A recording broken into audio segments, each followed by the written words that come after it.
greatest passers in the history of the game.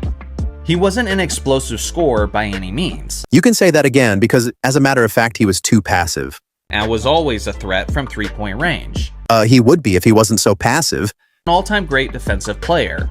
Okay, you got that one, bro. He was an amazing help defender, probably one of the best for his size. Mentioning that he's the game's all-time leader in steals as well, and by a country mile. He wasn't a flashy player by any means. He was smooth and methodical. He was extremely smart and... You mean overly safe with a basketball? As he had an incredible assist-to-turn ratio. He was a master of angles, anticipation, and communication. That's a fancy way to say he's a good player. Being considered as an athletic freak.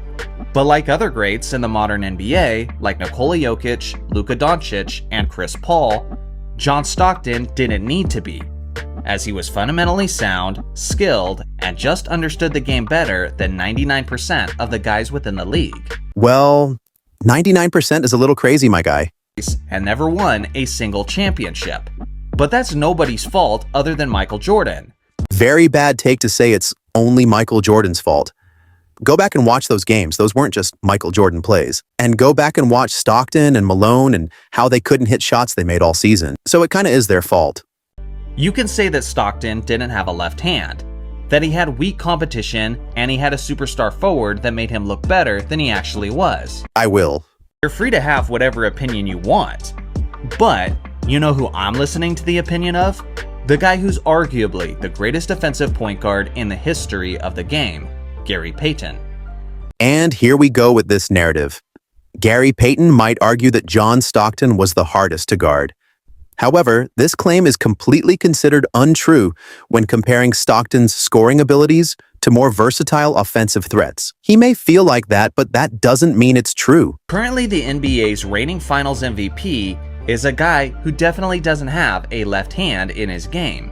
At one point, Jaylen Brown was the highest paid player in NBA history, all while NBA fans and NBA scouts knew full well that he was incapable of driving left, dribbling left, and finishing left with any bit of consistency. First of all, completely different situations. Jaylen Brown's difficulty going left is mitigated by his athleticism and versatility, allowing him to adapt and still be effective. In contrast, John Stockton's precision and predictability were crucial to his team's strategy, making his limitation more hurtful to their games. Well, anyways, that concludes this video. I just wanted to point out the many inconsistencies and flaws that I saw in that video, and how I thought some of it was misleading. Once again, Stockton is a legend, but he's overrated by some.